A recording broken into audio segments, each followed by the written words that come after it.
जय हिंद भाई। क्या हाल है भाई सबके? आई होप सब अच्छे होंगे, मज़े में होंगे।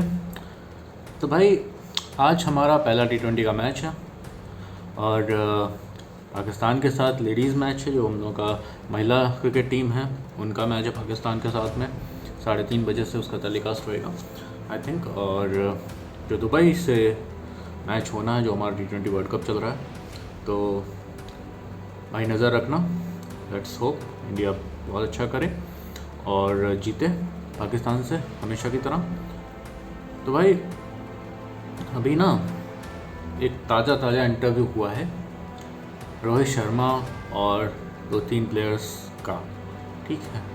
तो उसमें रोहित शर्मा से पूछा गया कि भाई जब 30 बॉल में 30 रन रह गए थे तब ऐसा क्या हुआ जो आपने टर्न अराउंड करने कर लिया गेम को। तो रोहित शर्मा साहब हमारे कहने लगे कि भाई जब डेविड मिलर और हेनरी क्लासन जब खेल रहे थे और बहुत ज़्यादा कुटाई कर रहे थे अपने T20 वर्ल्ड कप फाइनल में, तो जब 30 बॉल में 30 रन रह गए तो ये चीज़ किसी ने नोटिस नहीं करी कि एक छोटा सा ब्रेक हो गया था। वो हो गया था भाई अपने स्पाइडरमैन की वजह से, यानी कि ऋषभ पंत की वजह से। तो ऋषभ पंत भाई बता रहे थे रोहित शर्मा साहब कि मैच चल रहा था, सब कुछ एक पेस पे चल रहा था और बैट्समैन मार रहे थे हम लोगों को, तो वो रिदम बना हुआ था उनके लिए, बैट्समैन्स के लिए। तो मैं फील्ड सेट कर रहा था। तो फील्ड सेट करते करते मैंने देखा कि हमारे जो स्पाइडरमैन साहब हैं, जो ऋषभ पंत हैं, वो फील्ड पे लेटे हुए हैं और फिजियो आया हुआ है। अब वो उनकी टेपिंग कर रहा है, ठीक है। उनको पट्टी वट्टी बांध रहा है, उनकी नी में कुछ दिक्कत, जो कि उनका एक्सीडेंट हुआ था उससे कुछ प्रॉब्लम हुई थी। अब किसी को ये चीज़ नहीं पता है कि वो असलियत में हुआ था या फिर पंत ने अपना दिमाग लगा के गेम को स्लो डाउन किया था। तो उन्होंने बोला कि वहाँ पे जब पंत साहब ने अपना दिमाग लगाया और गेम को स्लो डाउन किया तो रिदम टूट गया बैट्समैन्स का। और जब रिदम टूट गया उसके बाद में फ्रस्ट्रेशन चढ़ती है। जब एक अच्छा हिटिंग हो रही हो और अचानक से कोई ऐसा गेम को स्लो कर दिया जाए, एक पेस पे जब गेम चल रहा होता है तो बैट्समैन एक जोन में होता है, उस जोन को तोड़ना ज़रूरी था। तो वहाँ पे ऋषभ पंत ने वो दिमाग लगा के, अब दिमाग लगाया कि सच में उनको पेन हो रहा था ये क्लैरिफाई नहीं किया उन्होंने, लेकिन वो यही बात कर रहे थे कि उन्होंने इस चीज़ को स्लो डाउन किया, इस गेम को स्लो डाउन किया, जिससे क्या हुआ कि भाई बैट्समैन का रिदम टूटा। जब रिदम टूटा तो फिर बुमराह साहब ने अपना ओवर निकाला, जो कि बहुत अच्छा ओवर था, जिसने टर्न अराउंड करी चीज़ें थोड़ी सी। पेस जो उन लोगों का एक पेस पे गेम चल रहा था उससे थोड़ा सा नीचे लेके आए, ठीक है। एक उनका जो फोकस था वो ब्रेक डाउन किया, फिर से रीबिल्ड करने के लिए उन्होंने अपनी 6 बॉल्स ली, फिर बुमराह का ओवर था। उसके बाद में उसी फ्रस्ट्रेशन में शायद हार्दिक पांड्या की वो बॉल आई, जो पहली बॉल थी, आई थिंक 17वें ओवर की थी या 16वें ओवर की थी। तो पहली बॉल थी और उस पर भाई साहब जब 24 बॉल में समथिंग 27-28 रन चाहिए थे, तब एज लगा और कीपर के हाथ, वहाँ से पूरा मैच बदल गया। तो जब उनसे पूछा गया तो रोहित शर्मा भाई ने तो अपना बता दिया कि ऋषभ पंत ने अपना दिमाग लगाया था। अब इंसान इसको चीटिंग कहे या दिमाग कहे, कुछ भी कहे, कोई फ़र्क नहीं पड़ता। उसके बाद उन्होंने एक और चीज़ बोली कि भाई फिर मैंने पूरी टीम को इकट्ठा किया और मैंने बोला कि जिसको जो बोलने का है बोलो जाके, बिंदास बोलो जाके, जिस प्लेयर को आपको स्लेजिंग करनी है करिए जाके, रेफरी और अंपायर्स को हम देख लेंगे बाद में, ठीक है। फाइन लगता है, जो भी लगता है वो बाद में देखा जाएगा, ये मैच अभी इम्पॉर्टेंट है, कुछ भी करके जीतना है, कुछ भी करके जीतना है, ठीक है। इस लेवल पे डेडिकेशन था उनका।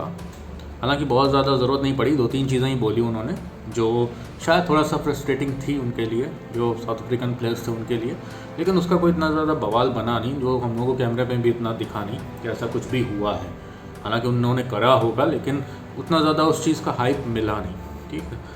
और उसके बाद में वो मैजिकल कैच, उसके बारे में सूर्या से भी पूछा गया भाई वो कैच कैसे आपने लिया, तो सूर्या भाई तो कह रहे थे कि पहले तो मुझे देख के लगा कि गया, ठीक है।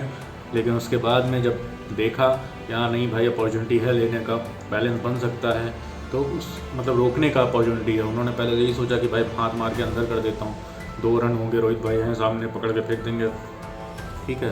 लेकिन उसके बाद में जब उन्होंने देखा नहीं भाई ये बैलेंस बन जाएगा, तो उन्होंने उस कैच को अच्छे से कैच किया, जो आज की डेट में एक हिस्टोरिकल कैच बन चुका है, जिसकी वजह से अपने पास वर्ल्ड कप की ट्रॉफी है। तो ये सारा सिनेरियो हुआ है।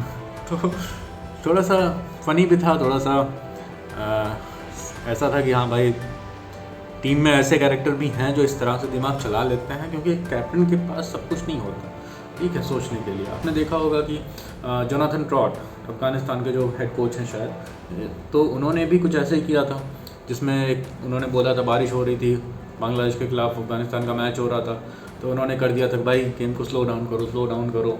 और उनका जो किसी ने नहीं देखा, राशिद खान ने नहीं देखा, किसी ने भी नहीं देखा, स्लिप वाले फील्डर ने केवल देखा, उन्होंने अपनी थाइस पकड़ी और लेट गए ज़मीन पर। तो इस तरह की चीज़ें होती हैं, ये गेम के अंदर आ जाता है कि भाई स्लो डाउन करना, ये चालाकियाँ होती हैं जो आपको करनी होती हैं।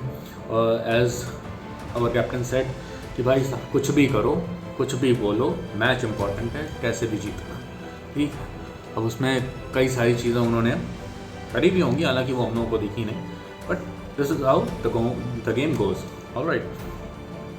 और फिर अभी एक रिसेंट इंटरव्यू में सुन रहा था सौरव गांगुली साहब का, तो उन्होंने युवराज सिंह के बारे में एक फ़नी सी चीज़ बोली है कि युवराज सिंह अपने आप को सबसे ज़्यादा हैंडसम, सबसे most handsome, most stunning look वाले क्रिकेटर अपने आप को समझते थे, जो कि वो थे नहीं, ऐसा गांगुली सर ने कहा है, ठीक है। वो कोई भी नए कपड़े पहन के आते थे तो सीधा आके पूछते थे भाई मैं कैसा लग रहा हूँ, तो हम लोग जानबूझ के बोलते थे भाई नहीं अच्छे नहीं लग रहा हो, क्योंकि अगर बोल देते कि अच्छे लग रहे हो तो भाई सबका दिमाग चढ़ जाता कि फैशन सेंस तो मुझे ही है, तुम लोग तो बेकार हो।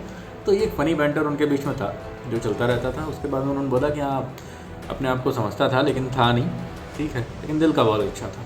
और जो आज भी वो कहते हैं, ओपनली कहते हैं, ओपन माइक पे कहते हैं कि जो उनकी टीम थी, युवराज सिंह, वीरेंद्र सहवाग, आशीष नेहरा, ज़हीर खान, हरभजन सिंह, ठीक है, ये जो टीम थी, ये जो लोग थे जिनको इन्होंने ग्रूम किया, जो हम लोग को 2011 वर्ल्ड कप जिताने में जिनकी अहम भूमिका रही, उन सारे लड़कों को ग्रूम किया, सौरव गांगुली ने पिक किया और ग्रूम किया। और उनके लिए सबके मन में रिस्पेक्ट का एक रहता है हमेशा से। आप किसी का भी इंटरव्यू उठा के देख लीजिए, हर इंसान सौरव गांगुली को प्रेज़ ही करता है, कोई कभी कोई बुराई नहीं करता। और अगर कोई कुछ बुरा कह दें तो सौरव गांगुली कभी उस पर रिएक्ट भी नहीं करते, क्योंकि वो अपना बच्चा ही है, कह दिया कोई बात नहीं, ऐसा वाली फीलिंग रखते हैं अपने उन सभी प्लेयर्स के लिए। हालांकि कोई प्लेयर ऐसा करता भी नहीं, आप जिसको भी देखें, ठीक है। और आज अपना भाई T20 पहला मैच है, क्या विचार है भाई, कौन जीतेगा, कौन हारेगा, क्या चीज़ रहेगी, कोई हो चीज़ें तो डिस्कस करते हैं भाई। बताओ कौन ओपनिंग करेगा, ठीक है, और कौन सबसे ज़्यादा रन बनाएगा, टॉस कौन जीतेगा, कंडीशंस क्या रहने वाली हैं, चलिए बताइए कमेंट सेक्शन में कौन क्या जीतेगा। एक शुरुआत करते हैं, है ना। चलिए मिलते हैं मैच के बाद में, तब तक के लिए रहें।